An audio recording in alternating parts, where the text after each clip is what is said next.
everyone, and welcome to today's session of Amrita Café. A good discussion increases the dimensions of everyone who takes part in it. Today, we have with us Dr. Shauri Kuttappa, Academic Manager and Counselor, Amrita Vishwavidyapeetham, and Ms. Shilpa Singh, Head Student Engagement, Mindler.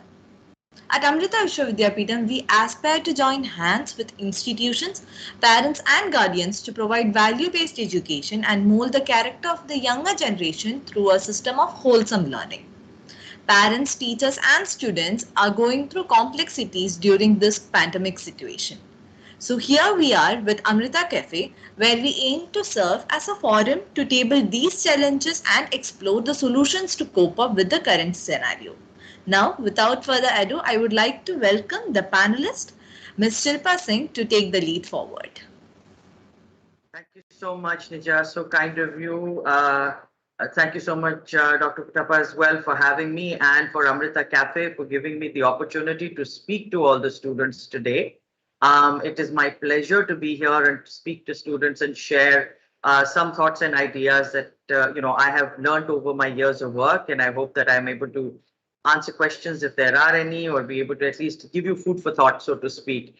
And what excites me about working with Amrita specifically is the fact that there is that holistic development. There is that element of being able to accept the student for who they are and be able to help them grow from there, instead of, kind of limiting where they can go and what they can do, or who is limited in terms of who can come in. And just the platform to be yourself and be able to grow from there, I think, has been one of the constants that we've heard when we've been dealing with Amrita, and it's been something that's really struck a chord with me. So I'm very excited to speak to the students here. Yeah. Thank you, ma'am. Thank you so much. Amrita and Mindler, we seem to be grounded in similar principles, don't we? Yeah, absolutely. Tell us a little more about the principles that ground us together. I think an element of being able to help students discover what themselves and to be able to help them find the right path.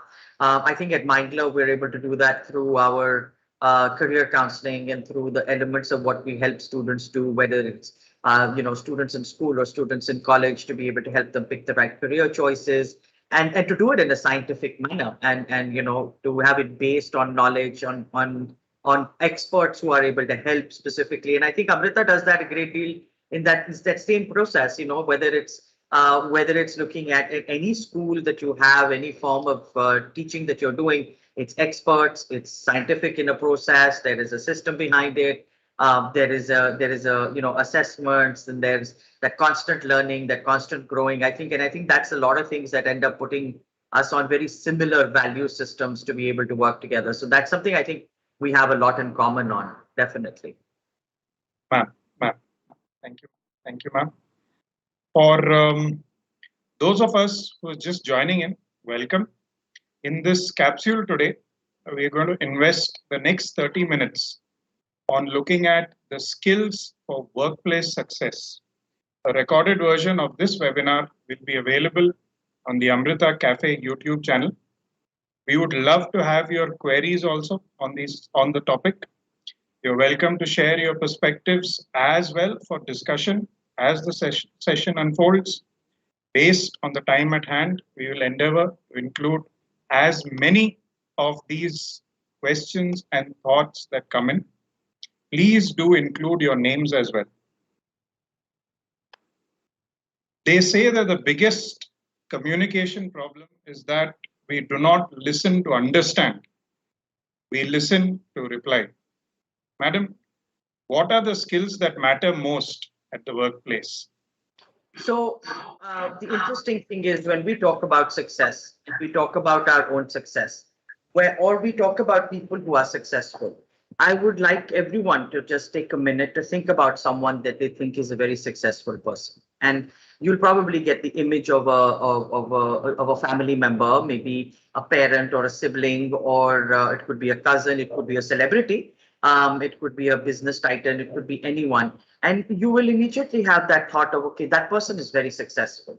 And you associate certain qualities with that individual. And when you think about that person, you're going to think about how they've persevered at something, how they've worked hard to be able to get to where they are, or how they've been able to build maybe a business empire or a great following of fans through their singing or acting or being on Instagram, whichever way it is that whoever it is you think of. Interestingly, at no point of time do you think of how much they got in class 10, how much they got in class 12, what were their board results. Those are the things that we don't think about. So I want to be able to highlight that what really matters in the workplace is not that your academic success is not important. Of course, it's important because I think an academically successful person is showing a precursor to being able to be successful in other areas as well. But what really matters in the workplace is your communication skills. So your ability to connect with people. So your empathy. So your EQ will end up sometimes mattering more than your IQ. So instead of looking at how much I got in class 12 or what my grade point average is, your ability to connect with people, your ability to work in a team, your ability to be able to empathize, your ability to be able to network, your ability to form connections that are not transactional. So what am I going to get out of this? I'll only talk to this person if it benefits me, or when it benefits me, I'll speak to them. People are able to see through that. You are able to see through it with your friends. When somebody deals with you only when they have something they need from you, you also don't really want to engage with them.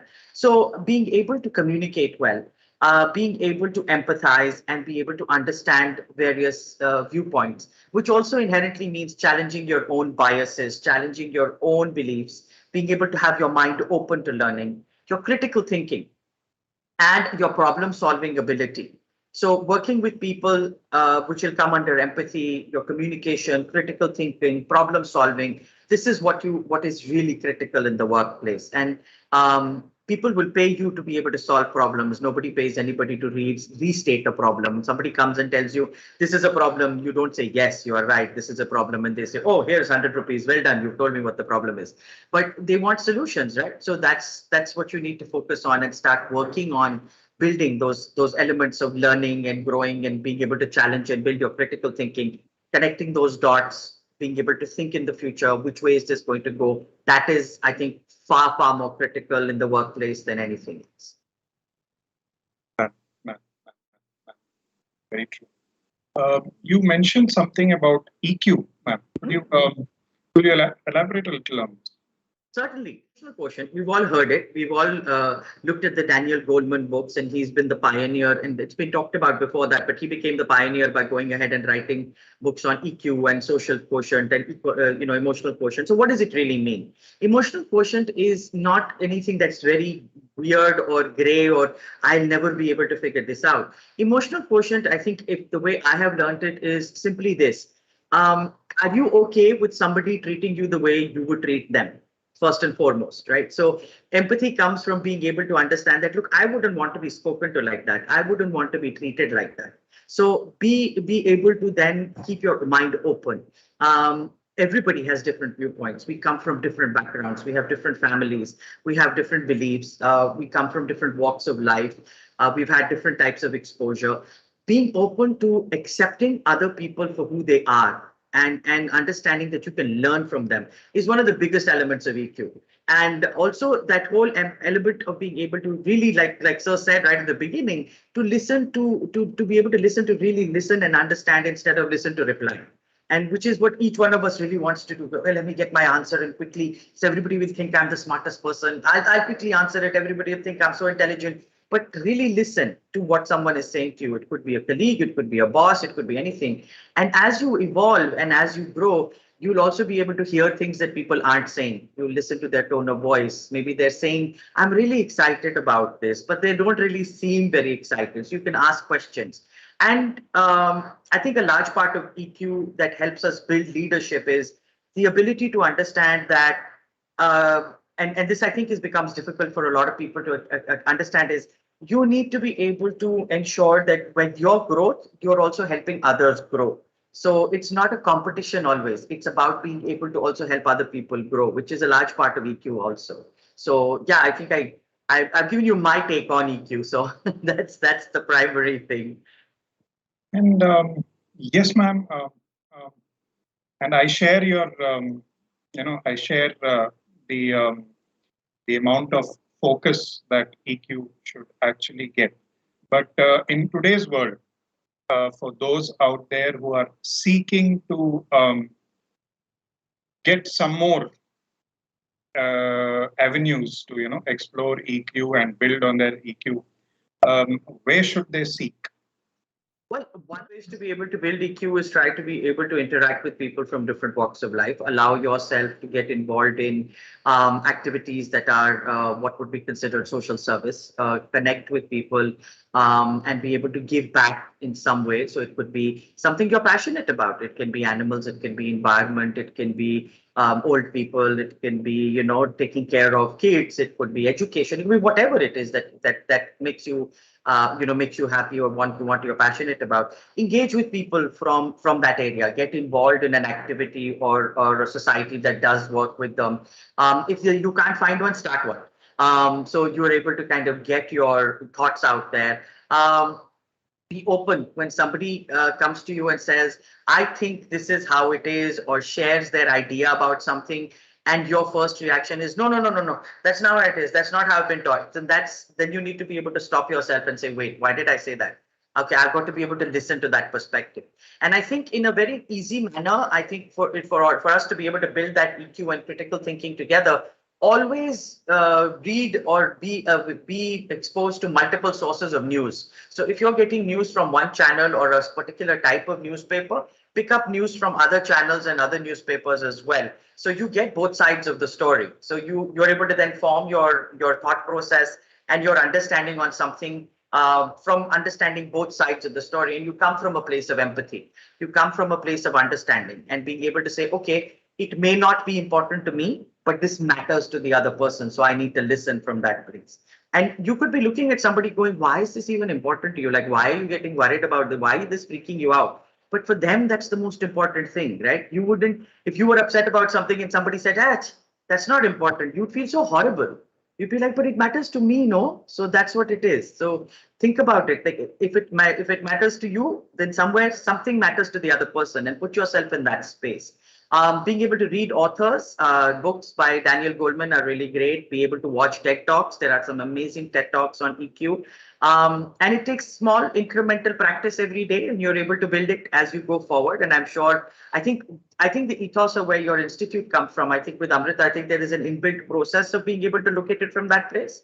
So I think that's part of the process there, so that you're already on the right track. So now it's just adding on. So.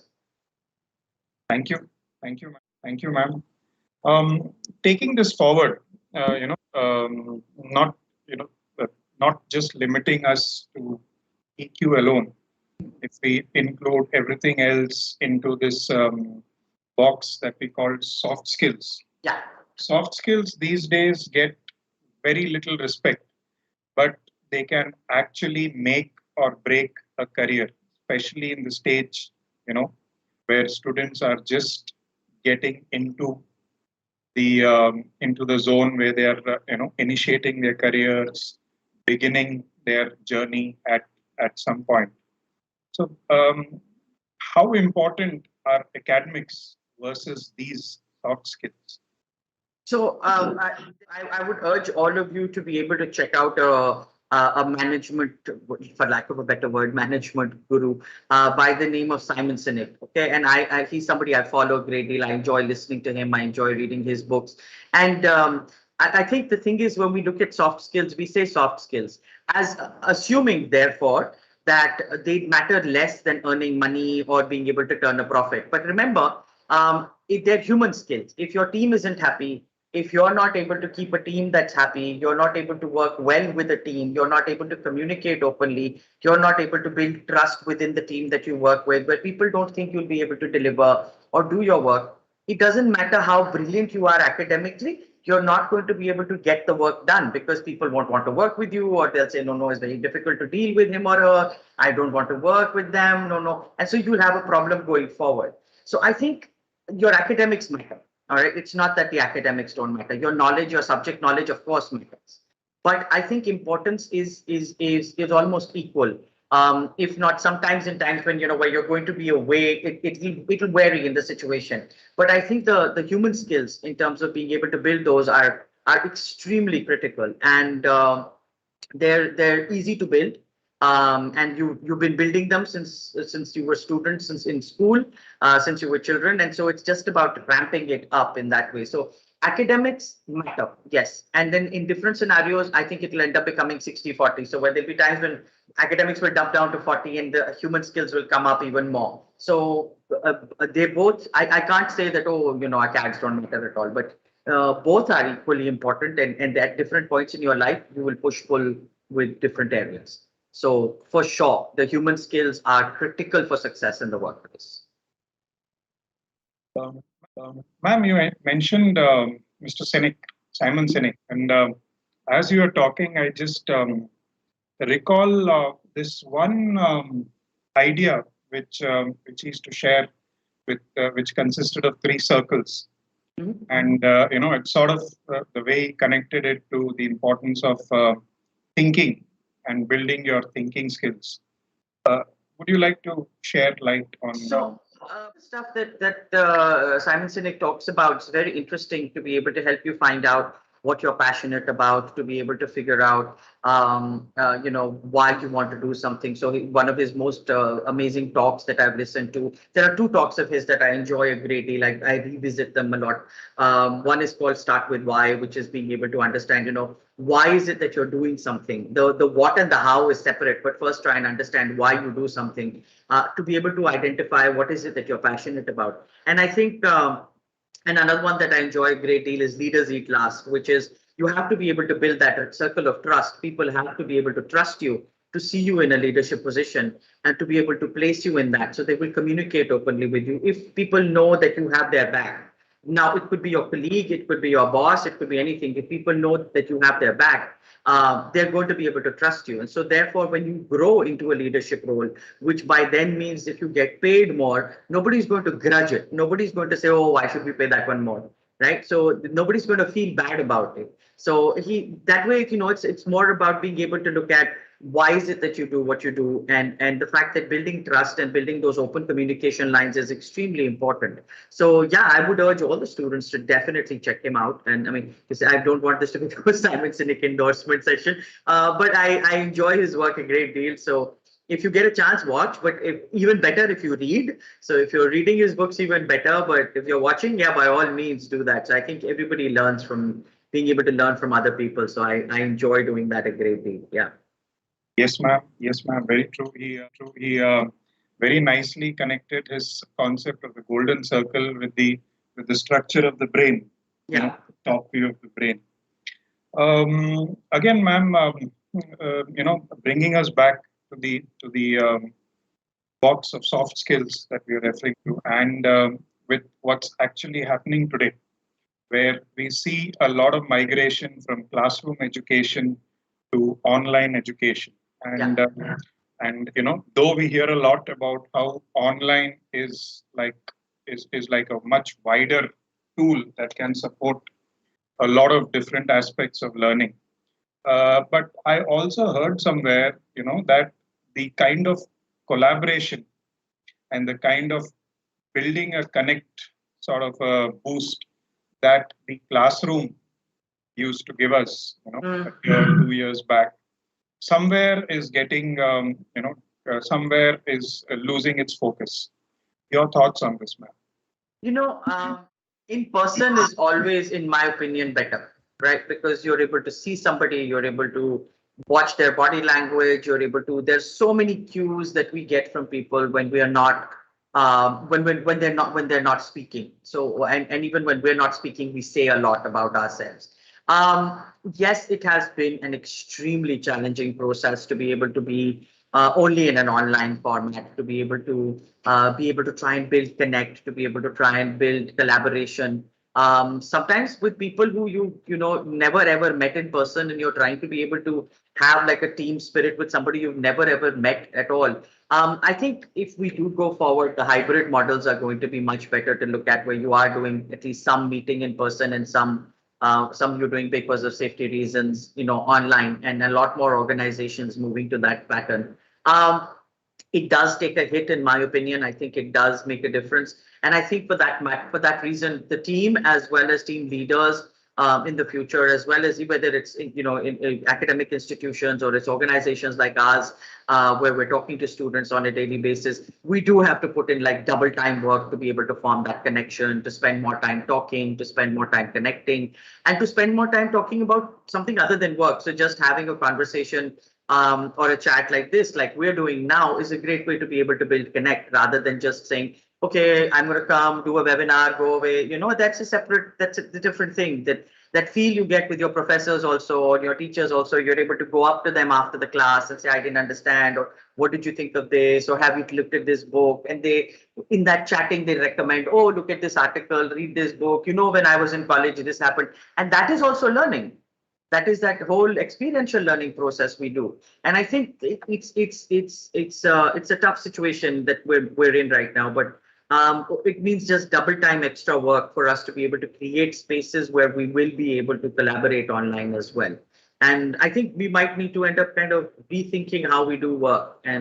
But the hybrid is going to be here for a bit. I mean, I see it. I don't know if you've noticed it, but because with everybody's masks on, I find it so tough to be able to figure out what somebody's really thinking, because I can't see their whole face. So I'm like, oh dear. One of the fears I have is everybody's empathy is going to drop because we're just not able to see each other's faces as much. So, but yeah, safety first, I suppose. That is important. Yeah.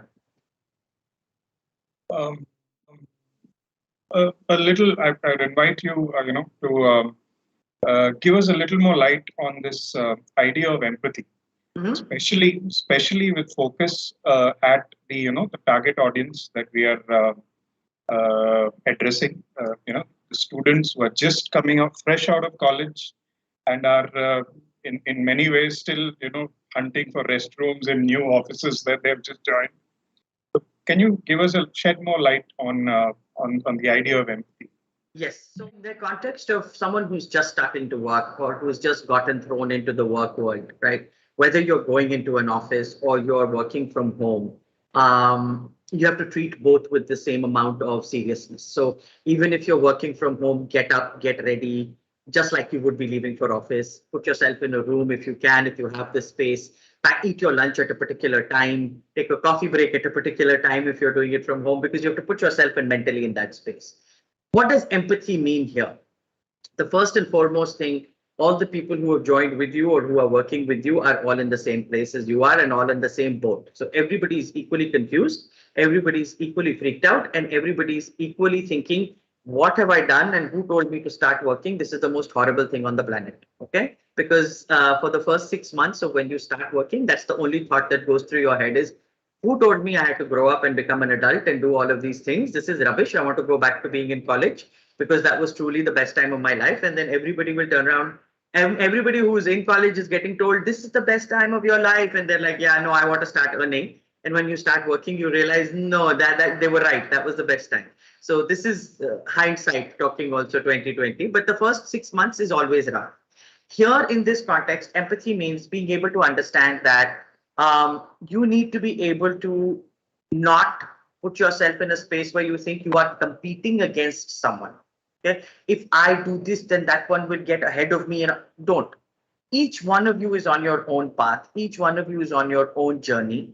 You all have your own pace that you have to follow. If you are going to spend your time constantly competing with each other, you are going to get very exhausted very quickly. All right. You should constantly be competing against yourself. What do I know more than I did yesterday? What have I done differently than I did yesterday? Have I learned something? Have I read a book? Have I watched a show? Have I learned a new word? Have I read a new article? That is what your path should be. I think for a new generation, collaboration can be very difficult to do because we've taught them to compete. All right. So it's important to understand that together you are able to achieve more. So here the empathy is first understanding whoever is joined in with you from other institutes or even from your own are all in the same boat that you are. Everybody's equally confused. Being able to be honest and being able to actually ask questions, even when sometimes the questions seem like they may be stupid questions and everybody will think, oh, you asked that, you don't know that much also. Ask, because there's somebody else sitting in the room who hasn't understood it either. So it's better you do the brave thing and say, I'm sorry, I don't understand. Can you explain it to me again? And somebody else will then say, yeah, I also don't understand. Somebody else also help me out, please. but because you be the person who asks the question, because how do you know your question isn't what 50 other people are thinking but are too scared? The other thing you have to remember is a large part of empathy is also being fearless. And I think we become very fearful in our lives when we're working. Be fearless about being able to say, I don't agree with this, but back it up with logic. Why? Okay. Have reasons why. Be able to say, I think I have a new idea and I'd like to be able to share it. What's the worst that will happen? Somebody will say, no, it's not economically viable, but at least you shared an idea. You thought through something. So being fearless in that way is there, and also being able to just understand that this is a process that everyone's going to go through. You're going through it with them. If someone's looking scared or someone's looking nervous or someone's looking upset, reach out to them and be able to say, hey, you all right? Is everything okay? And remember, they will remember that longer than they will ever remember what number you got or how many sales you did or what you turned around and created in a workshop or anything else. But they will remember, okay, no, this is a nice person. This is a person who's going to help me. This is a person who's going to be there for me. So we remember how people make us feel. So be mindful of how would you want to feel.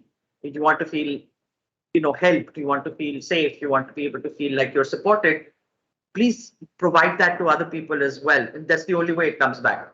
So yeah, I hope that helps. Long answer for a very short question. Sorry. Yeah. uh, Really, finding your own path in the organization. Yes, very true. And while you're speaking, it brought me back to something which you mentioned a little earlier on challenging your beliefs. While you're finding your own path, it is somehow also important that you'll have existing beliefs that you might need to challenge, like you said, competition versus collaboration and so on. Your thoughts on these, ma'am? Yes, this is probably one of the most challenging things for any one of us to do. We've grown up thinking a certain way. We've grown up believing things to be a certain way.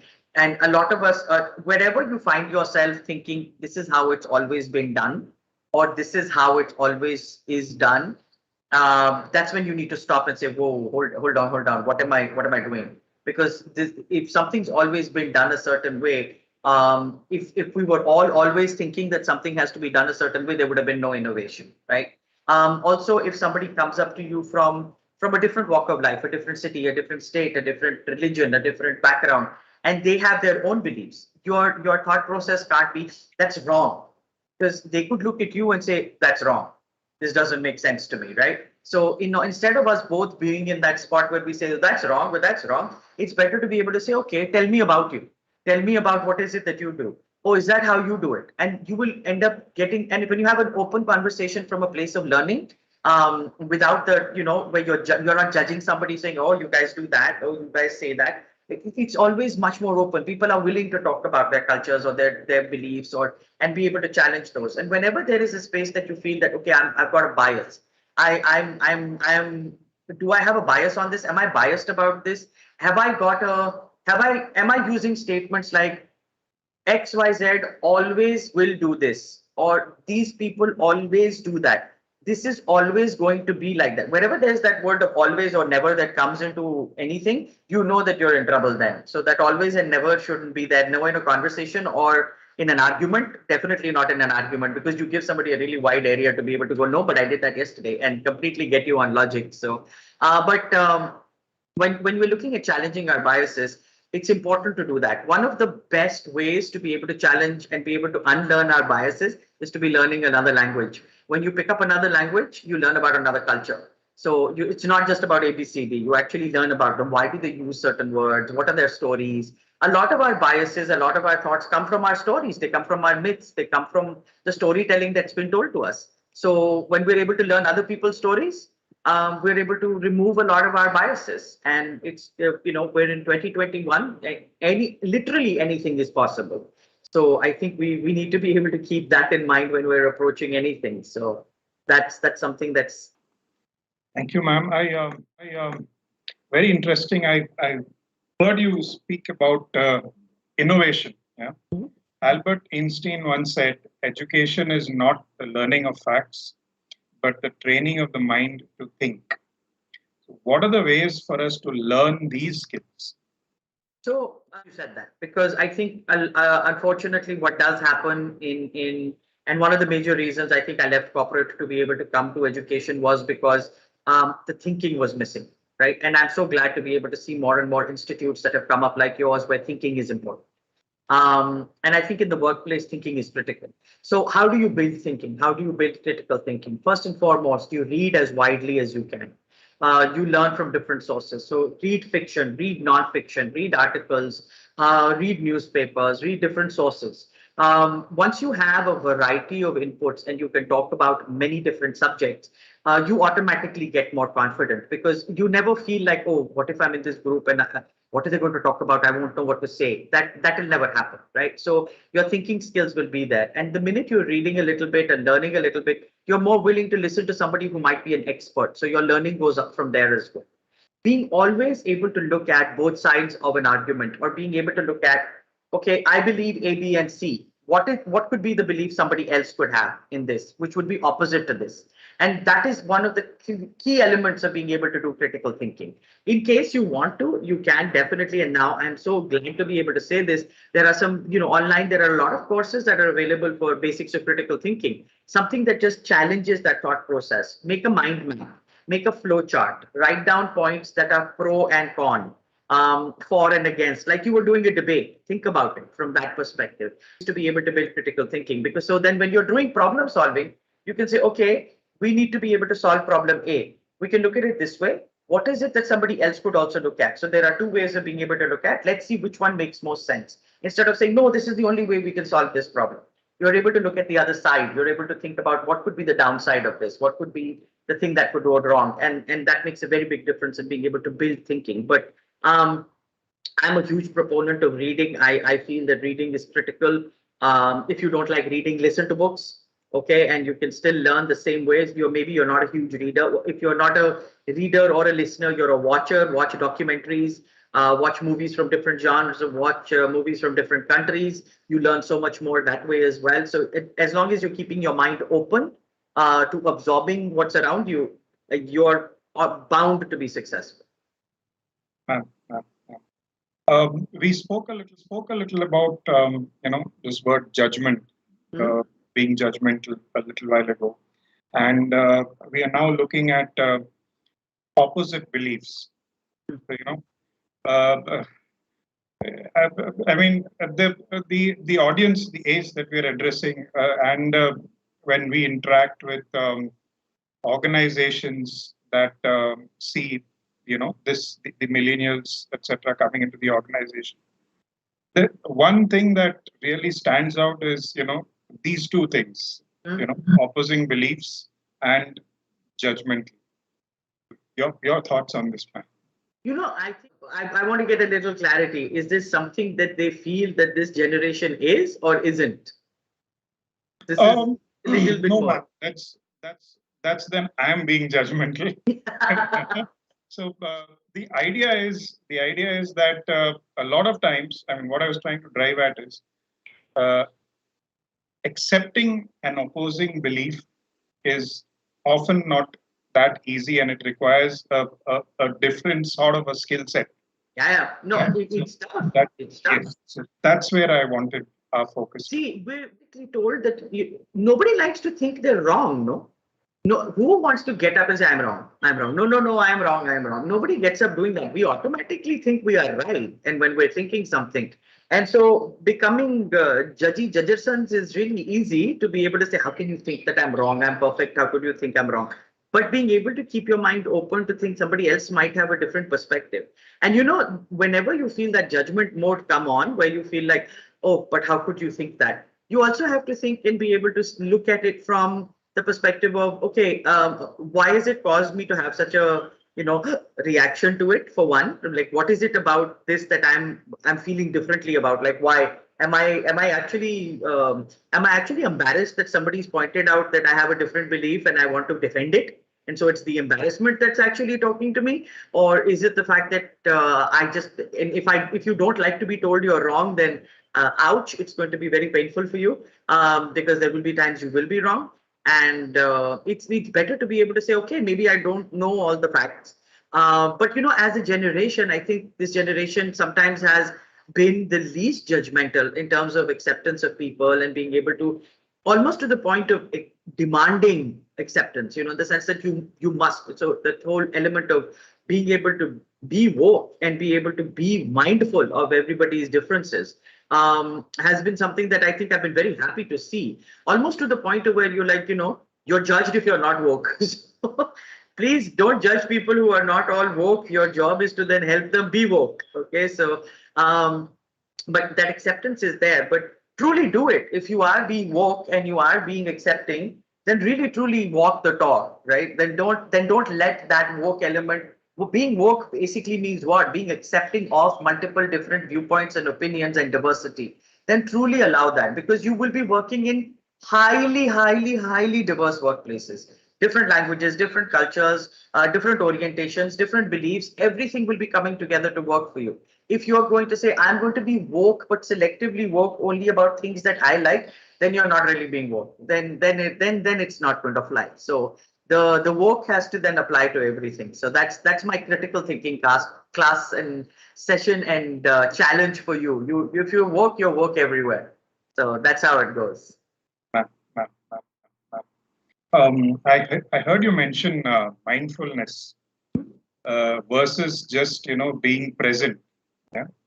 So could you tell us a little about mindfulness and So not the breadth and depth of it, of course. yeah, because that's such a just a teaser, so that people then know where where to pick up the threads from later.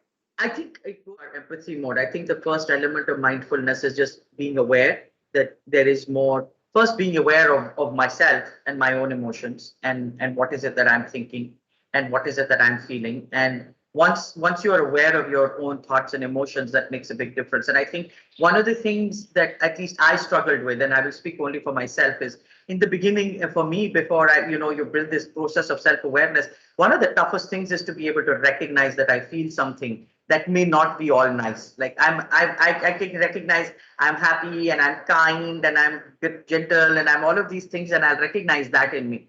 But when I'm feeling angry or I'm feeling jealous or I'm feeling irritated, those are really difficult emotions to accept. To be able to accept that as a human being, I will have a gamut of emotions that I will feel, and that sometimes my reactions and my thoughts will come from that place. And to not be so hard on myself in that process and say, how could you feel angry? How could you feel jealous? Oh, how could you feel bad? How could you feel jealous about this? This is wrong. Just to be able to accept, I'm a person, I will, I'm human. And not to be able to then, take it wherever, but to be able to say, okay, I see the emotion, I recognize where it's coming from, I'm reacting like this because I'm jealous. All right, why am I jealous? And being able to actually do a whole process of self-inquiry. So I think mindfulness also largely has a lot to do with being able to have a lot of self-inquiry and say, why am I feeling like this? Why am I thinking like this? And I think a lot of people will sit there and say, oh, that is all overthinking. No, it's actually growth. It's your mind opening up. And some of the biggest challenges like in life sometimes you face is when you are able to see the world through empathy and understand, and other people aren't, because then you are not able to understand, like, why do you not see this? So yeah, I think it's about just being aware of your own feeling and recognizing you're a human being who will feel, and being aware is the first step, I think, towards mindfulness. Thank you, ma'am. Thank you so much.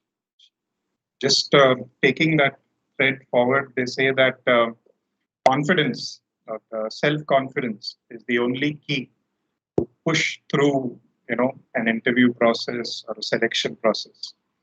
So, what are the skills in this regard that organizations will look for, when you're first getting into that interview? Great. You're looking at interviews. You need to be able to remember, first and foremost, this is a conversation that you're going to have with someone. It is not somebody sitting in judgment going, you will tell me what it is about you and you have no right to be able to ask a question. That's not what it is. It's not an interrogation. It's a conversation. Okay. So don't go into it fearful of, I can't say anything, I can't do anything. You are coming into a conversation. Conversation means two-way, which therefore implies that you should also do your research about the company, do your research about where you want to go, know about them a little bit, know about them a lot, actually, go through their website. I mean, you should have inhaled the website pretty much. And what is it that I will look for as an HR person? What will I look for in an interview?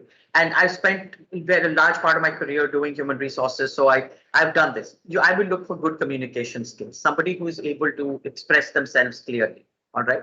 I will look for people who have confidence, who are able to own their confidence and their skills.